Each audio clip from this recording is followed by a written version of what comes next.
রেজাউল করিম আবরার সাহেব হলো চরমোনাই দরবারের মুরিদ। চরমোনাই দরবার একটা জিকির হয়, ইল্লাল্লাহ ইল্লাল্লাহ ইল্লাল্লাহ, অনেক দরবারই হয় এটা। এখন এই একই প্রশ্ন আবরার সাহেব যে বললেন, সাহাবারা যেহেতু ঈদে মিলাদুন্নবী করে নাই, আমরা কেন করব, ইমামরা কেন বলবে, তারা কি ইমাম সাহাবীদের চেয়ে বেশি বুঝেনি? একই প্রশ্ন ইল্লাল্লাহ জিকিরের ব্যাপারে যদি ওনাকে করি, সাহাবারা ইল্লাল্লাহ জিকির করছেনি, যদি না করে থাকে আপনারা কেন করেন? আপনারা কি সাহাবীদের চেয়ে বেশি বুঝেননি?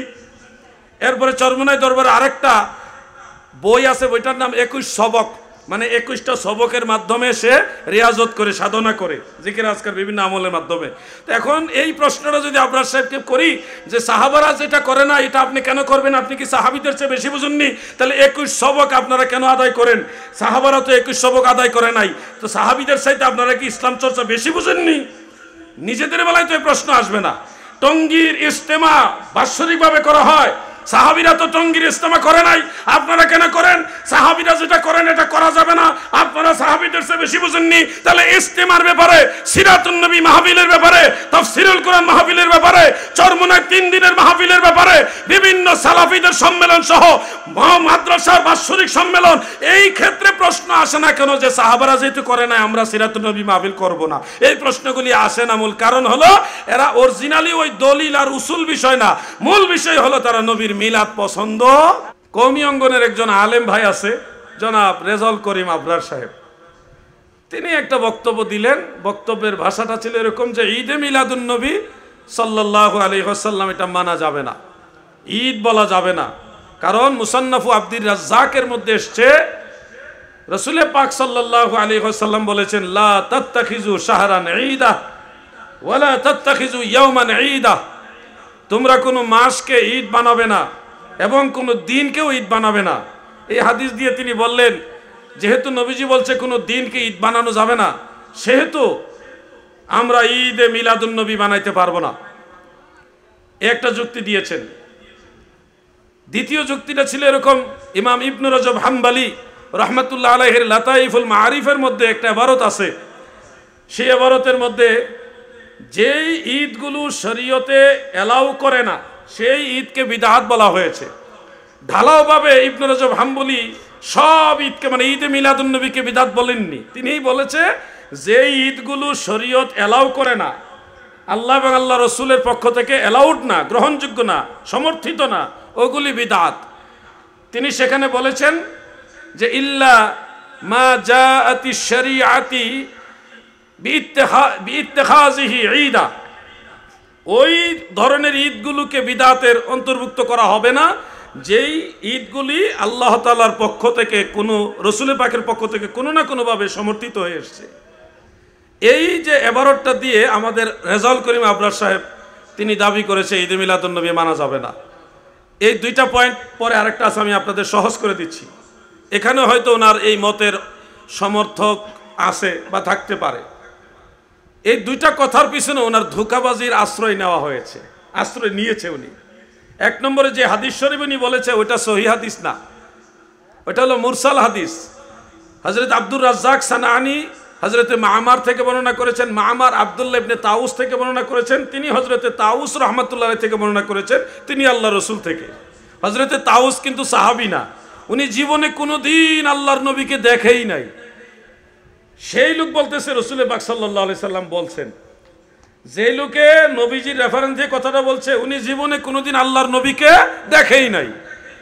তাহলে এখানে একটা কথা আছে না, উসুলে হাদিসের মানদণ্ড এটা মুরসাল হাদিস। মুরসাল হাদিস এটা কিন্তু উনি বলে নাই, উনি কিন্তু হাদিস বলে দিয়েছে, কিন্তু বলা উচিত ছিল এটা মুরসাল হাদিস। এরপরে সেখানে বলা হয়েছে লা তাত্তাখিজু শাহরান ঈদা ওয়ালা তাত্তাখিজু ইয়াওমান ঈদা, কোন মাসকে দিনকে ঈদ হিসেবে গ্রহণ করবে না। তো এই হাদিস অনুযায়ী জুমার দিন তো ঈদের দিন, তাহলে কি জুমার দিন ঈদের দিন বাদ দেওয়া যাবে? ইয়াউমে আরাফা ঈদের দিন, আইয়ামে তাশরিকের দিনগুলি ঈদের দিন, তাহলে এই দিনগুলি তো সহিহ হাদিস থেকে প্রমাণিত। মুসান্নাফে আব্দুর রাজ্জাকের হাদিসের মধ্যে তো বলা হয়নি যে এই ঈদগুলি বাদে অন্য কোনো দিনকে ঈদ বানায়ও না, ওরকম তো বলেনি। মুতলাকান বলেছে লা তাত্তাখিজু ইয়াউমা ঈদান, তোমরা কোনো দিনকে ঈদ বানায়ও না, তাহলে তো মুতলাকান বলেছে, এমন তো বলেনি যে আইয়ামে তাশরিক, ইয়াউমুল জুমা, ইয়াউমে আরাফা এগুলি বাদে অন্য কোনো দিন ঈদ বানাই না, এরকম কিন্তু বলেনি। আসল ঘটনাটা হলো আরবের কিছু ইয়াহুদি ছিল, আহলে কিতাব ছিল এবং কিছু মুসলমানও ছিল।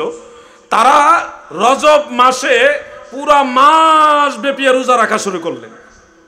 আল্লাহর রসুল এবং সাহাবায়ে কেরাম এটা পছন্দ করলেন না, পুরা মাস রোজা রাখার এই বিষয়টা পছন্দ করলেন না। এই জন্যে বলা হয়েছে লা তাত্তাখিযু শাহরান ঈদা, তোমরা কোনো মাসকে ঈদ বানাইবা না, মানে পুরা মাস রোজা রাখবা না। ওয়ালা তাত্তাখিযু ইয়াওমান ঈদা, কোনো দিনকে তোমরা ঈদ বানাইবা না, মানে একটা দিনকে নির্দিষ্ট করে সব সময় রোজার দিন বানাইবা না। হাদিসটা হলো রজব মাসের হাদিস, কিন্তু আমার ভাই আবরার, সে আমার ছোট ভাই, সে কি করলো, ওই রজব মাসের হাদিস নিয়ে লাগাইলো মিলাদুন নবীর মাসে।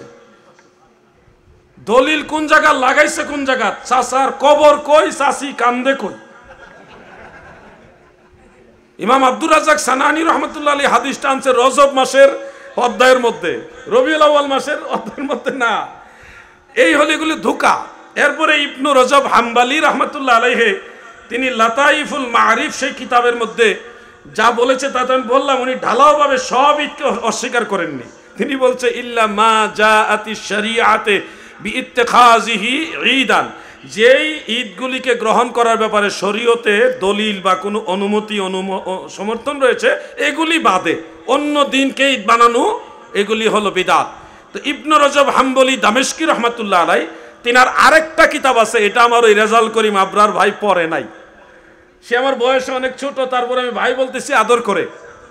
আমি আমার ছোট ভাইদেরকে অনেক সময় আদর করে ভাই বলি। তিনি ইমাম ইবনু রজব হাম্বলি রহমতুল্লাহ আলাইহির আরেকটা কিতাব, সেটার নাম ফাতহুল বারি শরহে বুখারী। এই একই নামে ইমাম ইবনু হাজার আসকালানিরও একটা কিতাব আছে। তো ফাতহুল বারির মধ্যে ইমাম ইবনু রজব হাম্বলি প্রথম খণ্ডের 174 পৃষ্ঠার মধ্যে ঈদে মিলাদুন নবীর বিষয়টা পরিষ্কারভাবে উল্লেখ করেছেন। কেমনে, এবার ওটা রয়েছে, আমি আপনাদেরকে এখান থেকে আমার মোবাইলের মধ্যে নোট করা আছে, সেখান থেকে আমি আপনাদের পড়ে শোনাচ্ছি। সেখানে তিনি বলতেছেন ওয়াল আ'য়াদু, ঈদের বহু বচন আ'য়াদ, ওয়াল আ'য়াদু হিয়া মাওয়াসিমুল ফারহি ওয়াস সুরুরি ওয়া ইন্নামা শারা'a আল্লাহু লিহাযিহিল উম্মাতিল ফারহি ওয়াস সুরুরি বিতামামি নি'মাতিহি ওয়া কামালি রাহমাতিহি কামা ক্বালা তাআলা কুল বিফাদলিল্লাহি ওয়া বিরাহমাতিহি ফাবিযালিকা ফালিয়াফরাহু। সুবহানাল্লাহ। সূরা ইউনূসের এই 58 নম্বর আয়াতকে তিনি দলিল হিসেবে উল্লেখ করেছেন, করে বলতেছে আল্লাহর নিয়ামত এবং আল্লাহ তাআলার পরিপূর্ণ রহমত হিসেবে পেয়ে কোনো দিনকে মুসলমানেরা যদি ফারহুন বা সুরুর বা আনন্দ উৎসবের দিন, ঈদের দিন হিসেবে গ্রহণ করা হয়, এটা ওই বিদাতি ঈদের অন্তর্ভুক্ত না। তিনি আয়াত ঈদ সমূহের মধ্যে তিনি এই আয়াত দিয়ে আল্লাহর নিয়ামত, আল্লাহর রহমত পেয়ে মুমিন মুসলমানরা যদি ঈদ করে, সেটাকে উনি জায়েজ বলেছেন, এটার পক্ষে অবস্থান করেছেন। মারহাবা বলেন। বরং আশ্চর্য খবর হলো, ইমাম ইবনু রজব হাম্বলি রহমতুল্লাহ আলাইহির জমানাতে 750 হিজরির দিকে মক্কা শরীফের মুসলমানেরাও ঈদে মিলাদুন নবী উদযাপন করত। এটা হাজারি রহমতুল্লাহ আলাইহির আরফুত তারিফ বি মাউলিদিশ শরীফ সেই কিতাবের মধ্যে, তিনি হাফেজুল হাদিস ছিলেন। তিনি সেই কিতাবে লিখতেছেন ইয়াখরুজু আহলু মক্কা ইয়াউমাল মাউলিদ ফি কুল্লি আমিন, মক্কাবাসী রবিউল আউয়ালের 12 তারিখে প্রতি বছর তারা ঘর থেকে বের হয়ে রাসূল পাকের মাউলুদ শরীফ, যেই ঘরে নবীজি শুভাগমন করেছে, ওই ঘরের আশেপাশে সবাই অবস্থান করতেন। এরপরে ওয়াইহতাফিলুনা বিযালিকা আ'যামু মিন ইহতিফালিহিম বিয়াউমিল ঈদ ওয়া কাযালিকা ইলা ইয়াউমিনা হাযা। মক্কার মুসলমানেরা, আরবের মুসলমানেরা সবাই দলে দলে ঈদে মিলাদুন নবীর দিনটাকে অন্য সকল ঈদের চেয়ে বড় ঈদ হিসেবে উদযাপন করত। মারহাবা বলে। এইভাবে আমাদের জমানা পর্যন্ত চলে আসতেছে।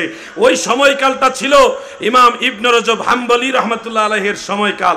এখন মক্কার মুসলমানরা যে ঈদে মিলাদুন নবী উদযাপন করে, এটার ব্যাখ্যা ইবনে রজব হাম্বলি ফাতহুল বারি শরহে বুখারীর প্রথম খণ্ডের 174 পৃষ্ঠার মধ্যে তিনি লিখতেছেন এইভাবে, ফাআম্মাল আ'য়াদুল্লাতী ইয়াজতামাউ আলাইহিন নাস ফালা ইয়াতাজাওয়াজু বিহা শারাআহুল্লাহু লিরাসূলিহি ওয়া শারাআহুর রাসূলু লিউম্মতিহি। অর্থাৎ আল্লাহ রসুলের জন্য, রসুল সাল্লাল্লাহু আলাইহি সাল্লাম তার উম্মতের জন্য যে সমস্ত ঈদের বিধান দিয়েছেন, ওই ঈদের পরেও যেই ঈদগুলোর মধ্যে মুসলমানরা একত্রিত হয়, যে ঈদগুলোর মধ্যে মুসলমানরা একত্রিত হয়। এই ধরনের ঈদগুলি ওই ঈদের মানে ঈদুল ফিতর, ঈদুল আজহা, জুমার দিন, আরাফার দিন, আইয়ামে তাশরিকের দিন, এগুলির বিপরীত না, ওগুলির বিরুদ্ধে না, ওগুলি সীমা লঙ্ঘন করবে না। তা সত্য মুসলমানদের এই ঈদের দিনগুলি, ঈদে মিলাদুন্নবী, এগুলি জায়েজ হবে। মারহাবা বলেন। ইবনে রজব হাম্বলির এক কিতাব উনি পড়ছে, আরেক কিতাব পড়ে না, এই জন্য ফেস লেগে গেছে। আপনি যদি বলেন সাহাবারা ঈদে মিলাদুন্নবী পালন করে নাই, আমরা কেন করব? আমরা কি সাহাবীদের চেয়ে বেশি বুঝিনি? ইমামরা কইলেই হবে, ইমামরা কি সাহাবীদের চেয়ে বেশি বুঝিনি? এই কথাটা বেয়াদবি, এইভাবে বলা যাবে না। আপনারা খেয়াল করবেন, রেজাউল করিম আবরার সাহেব হলো চরমোনাই দরবারের মুরিদ। চরমোনাই দরবার একটা জিকির হয়, ইল্লাল্লাহ ইল্লাল্লাহ ইল্লাল্লাহ, অনেক দরবারই হয় এটা। এখন এই একই প্রশ্ন আবরার সাহেব যে বললেন, সাহাবারা যেহেতু ঈদে মিলাদুন্নবী করে নাই, আমরা কেন করব? ইমামরা কেন বলবে? তারা কি ইমাম সাহাবীদের চেয়ে বেশি বুঝেনি? একই প্রশ্ন ইল্লাল্লাহ জিকিরের ব্যাপারে যদি ওনাকে করি, সাহাবারা ইল্লাল্লাহ জিকির করছেনি, যদি না করে থাকে আপনারা কেন করেন? আপনারা কি সাহাবীদের চেয়ে বেশি বুঝেননি? এরপরে চরমোনাই দরবারে আরেকটা বই আছে, বইটার নাম 21 সবক, মানে 21টা সবকের মাধ্যমে সে রিয়াজত করে, সাধনা করে, জিকির আজকার বিভিন্ন আমলের মাধ্যমে।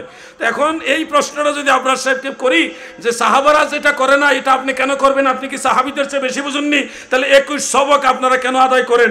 সাহাবারা তো 21 সবক আদায় করে নাই, তো সাহাবীদের চাইতে আপনারা কি ইসলাম চর্চা বেশি বুঝেননি? নিজেদের বেলায় তো এই প্রশ্ন আসবে না। টঙ্গীর ইজতেমা বাৎসরিকভাবে করা হয়, সাহাবীরা তো টঙ্গীর ইজতেমা করে নাই, আপনারা কেন করেন? সাহাবীরা যেটা করেন এটা করা যাবে না, আপনারা সাহাবীদের চেয়ে বেশি বুঝেননি। তাহলে ইজতেমার ব্যাপারে, সিরাতুন নবী মাহফিলের ব্যাপারে, তাফসীরুল কোরআন মাহফিলের ব্যাপারে, চরমোনাই 3 দিনের মাহফিলের ব্যাপারে, বিভিন্ন সালাফীদের সম্মেলন সহ মাদ্রাসার বাৎসরিক সম্মেলন, এই ক্ষেত্রে প্রশ্ন আসে না কেন যে সাহাবারা যেহেতু করে নাই আমরা সিরাতুন নবী মাহফিল করব না? এই প্রশ্নগুলি আসে না। মূল কারণ হলো এরা অরিজিনালি ওই দলিল আর উসুল বিষয় না, মূল বিষয় হলো তারা নবীর মিলাদ পছন্দ করে না। ইমামরা অনেক উসুল আমাদের বলে গেছেন, ইস্তেমালুন নাস হুজ্জাতুন ইয়াজিবুল আমালু বিহা। মুজতাহিদ পর্যায়ের আলেমরা, ইমামরা, মুমিন মুসলমানেরা, তারা যদি কোনো বিষয়ের উপরে আমল করে থাকে কোনো ধরনের মতানৈক্য ছাড়া, তখন এটা শরীয়তে হুজ্জত হয়ে যায়। আরেকটা উসুল হলো আস-সাবিতু বিল উরফি কাসাবিতি বিন নস। উরফান শরীয়তে মুজতাহিদ আলেমদের, ইমামদের মাঝে কোনো বিষয় যদি সাবিত প্রমাণিত হয়ে যায়, তখন এটা নসের নেই সাব্যস্ত হয়, এটার বিরোধিতা করার আর কোনো সুযোগ থাকে না। আল্লাহ সবাইকে বোঝার তৌফিক দেন, মহব্বতে বলে না আমিন। সবাই বলে না আমিন। ঠিক আছে নি? কিছু কইতে হইব, নাইলে তো মনে করবে হেডাই ঠিক না। আমরা একবার চুপ হয়ে থাকলে করবো হেডাই ঠিক।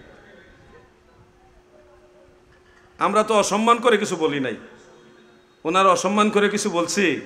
ওনার বয়স আমার ছোট, তারপরে ভাই কইছি।